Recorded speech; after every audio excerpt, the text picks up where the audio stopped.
Russia, of course, also remains a critical priority and is a significant focus right now in light of President Putin's recent and tragic invasion of Ukraine, which has produced a shock to the geopolitical order with implications for the future that we are only beginning to understand, but are sure to be consequential.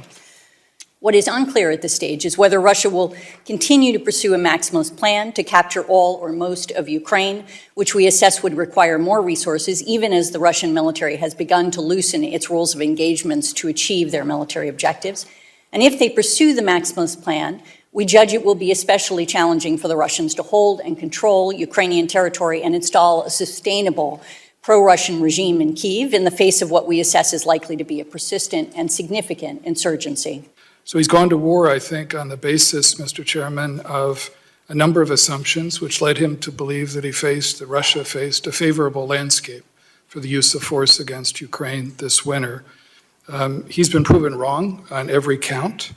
Those assumptions have proven to be profoundly flawed over the last 12 days of conflict.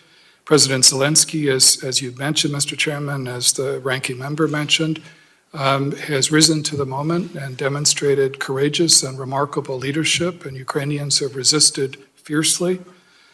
Second, the Europeans have demonstrated remarkable resolve, especially the Germans. Third, the economic consequences of the sanctions which have been enacted so far have proven to be devastating for Russia, especially against the Russian central bank. And fourth, his own military's performance has been largely ineffective. Instead of seizing Kiev within the first 2 days of the campaign, which is what his plan was premised upon, after nearly 2 weeks, they still have not been able to fully encircle the city. Now, Putin has commented privately and publicly over the years that he doesn't believe Ukraine's a real country. He's dead wrong about that. Real countries fight back. And that's what the Ukrainians have done quite heroically over the last 12 days. As you said, Mr. Chairman, I think Putin is angry and frustrated right now.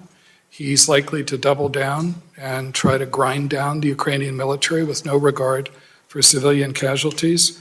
But the challenge that he faces, and this is the biggest question that's hung over our analysis of his planning for months now, as Director Haynes said, is he has no sustainable political endgame.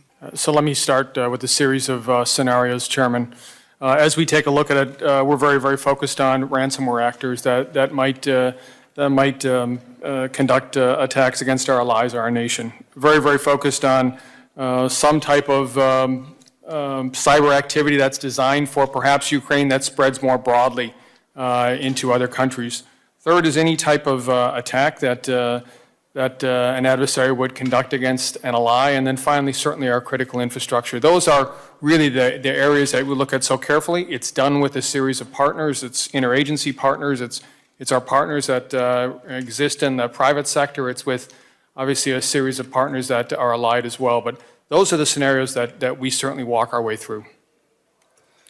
I would agree with that. I would just add two things. Perhaps one is we're very concerned about the risk of spillover effect. In other words, even if the Russians think they have carefully calibrated some form of malicious cyber activity against our critical infrastructure, the reality is they've shown a history of not being able to kind of manage the effects of it. Obviously, we are concerned about cyber criminals, many of whom are based in Russia, either acting in support of the Russian government or who are taking advantage of perhaps the more permissive operating environment that now exists in the middle of this conflict to attack us through cyber criminal means. Putin has invested very wisely in these niche weapons, and you mentioned some of them in your opening statement. I believe that he thinks that gives him an asymmetric advantage, and he's also invested in tactical nuclear weapons. I also believe that when he says something, we should listen very, very carefully and maybe take him at his word. Hi, everyone. George Stephanopoulos here. Thanks for checking out the ABC News YouTube channel. If you'd like to get more videos, show highlights, and watch live event coverage, click on the right over here to subscribe to our channel. And don't forget to download the ABC News app for breaking news alerts. Thanks for watching.